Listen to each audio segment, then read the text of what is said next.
As Christy opened the door, she was horrified to see a dog sitting on the bed staring at her intensely. Christy thought to run, but Alhaji Adamu was blocking the doorway, smiling and holding bundles of money. "Sleep with my dog, and all this money will be yours." In a small village called Opa, there lived a young lady named Christy. She was known for her hard work and kind heart. Christy had finished primary school many years ago, but couldn't continue her education because her family didn't have enough money. Everyone in Opa knew her mother as Mama Christy, a gentle and caring woman who had raised Christy alone since the death of her husband years ago. The two women rely on a small farm Christy's father had left them to grow food and make a living. Every day from early morning until late evening, Christy and her mother worked hard on their farm. They planted crops, removed weeds and harvested vegetables and fruit when they were ready. After working on the farm, Christy would take the products to the local market to sell. The money she earned puzzled much, but it helped them buy other necessities. Life was difficult for Christy, but she always tried to stay positive and keep a smile on her face. One Sunday afternoon, as Christy was returning from the market, she saw a shiny car driving down the dusty village road. This was an unusual sight in Opa, where most people walked or used bicycles. As the car came closer, Christy recognized the driver. It was her childhood friend, Amanda. Amanda had left the village years ago to seek her fortune in the big city. Now she was back looking glamorous and successful. When she stepped out of the car, all the villagers gathered around, amazed to see one of their own who had made it big in the city. Amanda hugged Christy warmly and insisted on visiting Christy's home. She brought gifts, two expensive wrappers for Mama Christy, and for Christy a new wig and some fashionable dress from the city. Christy and her mother were overwhelmed by Amanda's generosity. Amanda told Christy all about life in the city. She described tall buildings, busy streets, and exciting job opportunities. "If you come to the city," Amanda said, "I am sure you will make enough money to tear down this old building and build a new one, better one within 1 month." Christy was shocked. "Really? Are there such well-paying jobs in the city?" After Amanda left, Christy couldn't stop thinking about the possibilities of a better life in the city. The next day, she approached her mother and said she wanted to go to the city with Amanda to look for work. Mama Christy thought long and hard about this idea. She was worried about her daughter leaving home, but also wanted Christy to have a chance to a better life. Finally, she agreed to let Christy go.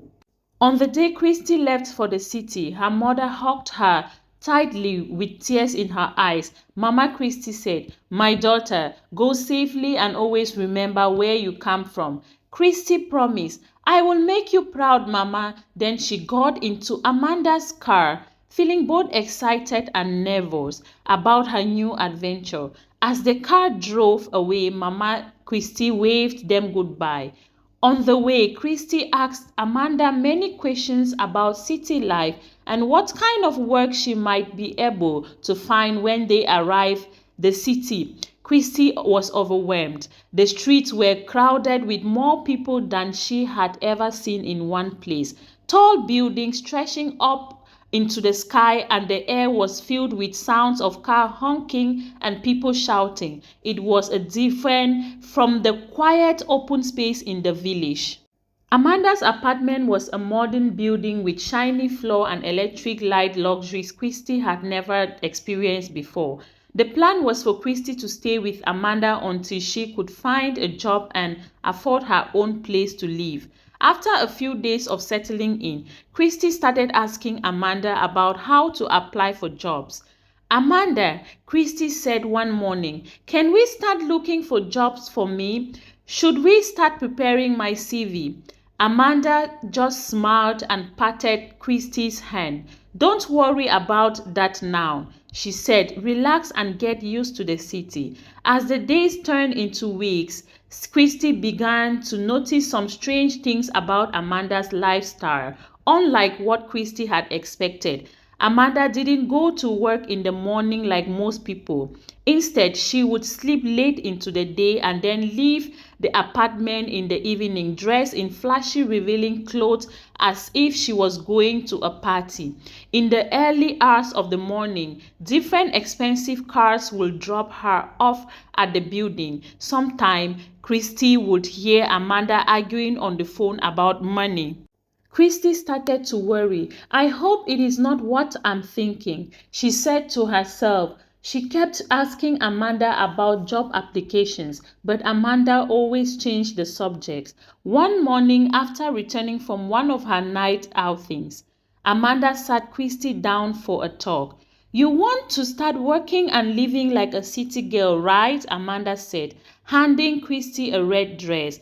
You are going to wear this tonight. Christy felt excited at the thought of finally making money, even though she didn't know what kind of job Amanda had in mind.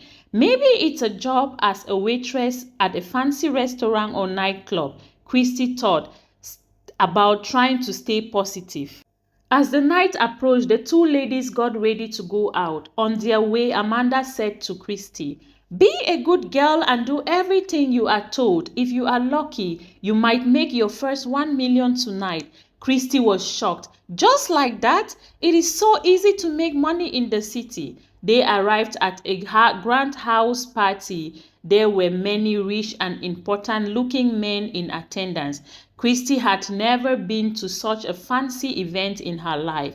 Amanda told her, smile and act like you have been to parties like this before. Christy did her best to blend in drinking and dancing like other guests. As the party was winding down, one of the wealthy men approached to her, introduced himself as Alhaji Adamu, the host of the party. I haven't seen you before. You must be new in town, Alhaji Adamu said. Yes, Christy stammered, feeling nervous.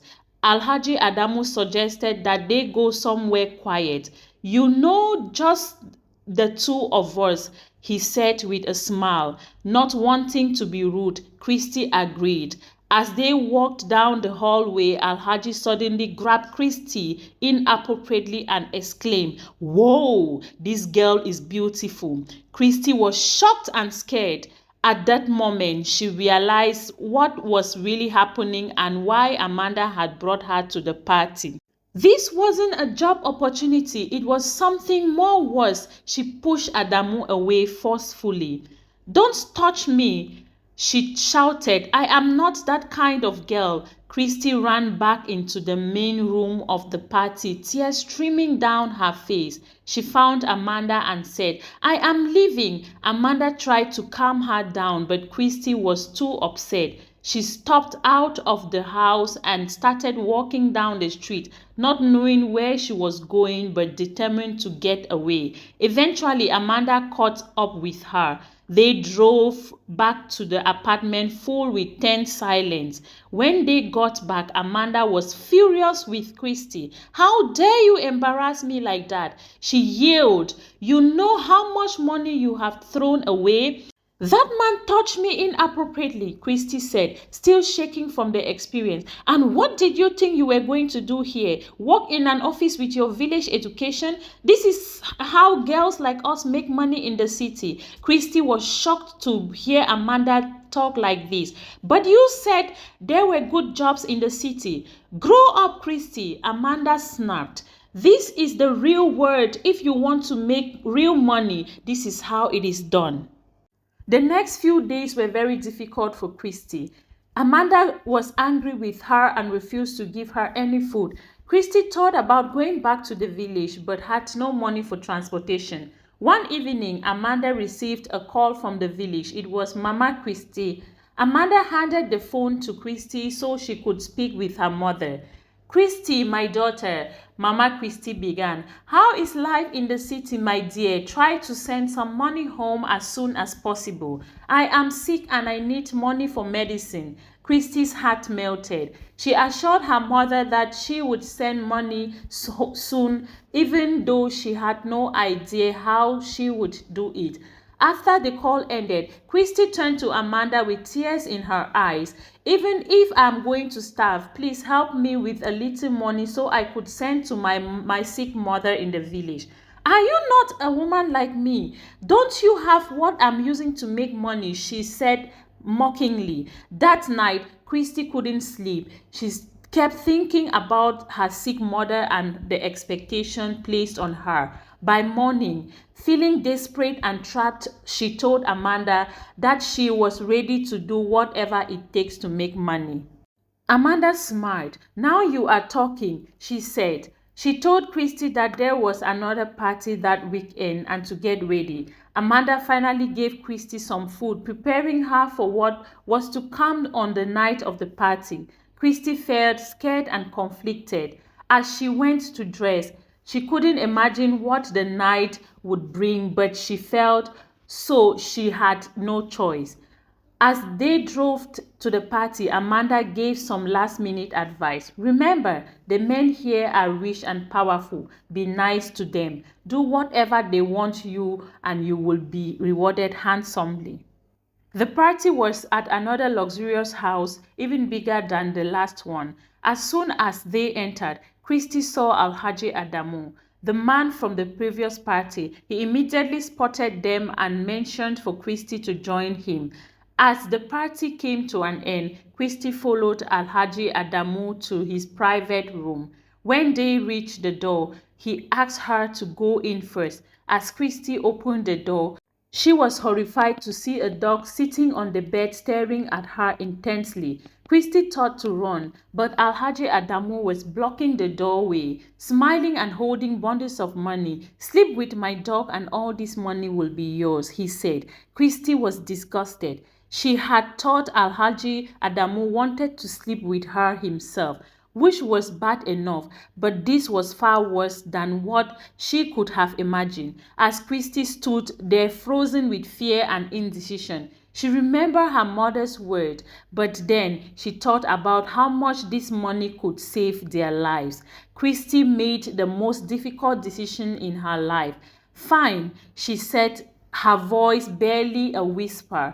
I would do it. Alhaji Adamu's face lit up with a cruel smile. He entered the room and sat on the chair, preparing to watch the horrific scene unfold. The next day, he drove her home in his luxury car. When Christy entered Amanda's apartment, her friend hugged her and said, "Well done." Christy broke down, crying, overwhelmed with shame and regret. Amanda tried to console her, saying, "Don't cry, Christy. It only hurt the first time. Look at all the money you made in just one night. This is how you become successful." For days, Christy was depressed and could barely eat or sleep, but eventually she tried to push her feelings aside and focus on the money she had earned. She rented a big apartment, bought a car and sent money to her mother in the village. Mama Christy was overjoyed. "Oh, my daughter, God bless you and your business," she said, not knowing the truth about how Christy had obtained the money. Christy became known as one of the most successful women in the city. She attended parties with rich and powerful men wearing expensive clothes. From the outside, it looked like she was living a dream life, but inside she felt empty and ashamed. However, Christy's new lifestyle didn't last long. A few months later, she became very ill with a strange sickness. She went to the best hospital in the city, but none of the doctors could figure out what was wrong with her. Christy's health got worse rapidly. She grew thinner and weaker each passing day. All the money she had made went to pay for medical treatment and hospital bills, but nothing seems to help. Eventually, she had to sell her apartment, her car, and all the expensive possessions to pay for more treatment. When she ran out of money and the hospital could no longer help her, Christy was taken back to her village. Mama Christy was shocked when she saw her daughter, the vibrant, healthy young lady who had left the village months ago was now a shadow of her former self. She was talking to the local traditional healer, and the old woman looked at Christy with sad, knowing eyes. "Child," she said, "what have you done to yourself in the city?" It was there that Christy finally broke down and confessed everything. She told her mother and the healer about the parties, the men, and the terrible things she had done for money. She cried as she spoke about her shame and regret. The healer tried her best, only using various herbs and traditional medicine, but nothing worked. 3 days after returning to the village, Christy passed away in her mother's arms, whispering apologies with her last breath. As preparations were made for Christie's funeral, the true story of what had happened to her in the city came out, and the villagers were horrified to learn about the things Christie had done. On the day of the funeral, the entire village gathered to mourn as the body was lowered into the grave, and the villagers shook their heads sadly. "Truly, money is not everything," they said. Mama Christie was inconsolable. She had lost her only child, and now she understood the terrible price Christie had paid for the money she had sent to her. In the city, Amanda heard about Christie's death. Fearing the villagers would blame her for her role in Christie's faith, she quickly packed her belongings and fled the country. As for Alhaji Adamu and the other men who had exploited Christie and the other young ladies, they faced legal consequences and were sentenced to life imprisonment. In the years that followed, Christie's story became a legend in the village of Opa. Parents will tell their children about the hardworking girl who left the village, seeking a better life, only to be led astray by false promises and easy money. The village elders use Christie's story to teach young people about the importance of education, hard work, and staying true to one's value. They emphasize that true success comes not from wealth alone, but from living a life of integrity and helping others. The tragedy of Christie's life led to some positive changes in Opa. The elders, realizing the importance of education and opportunities, worked hard to establish better schools and vocational training programs.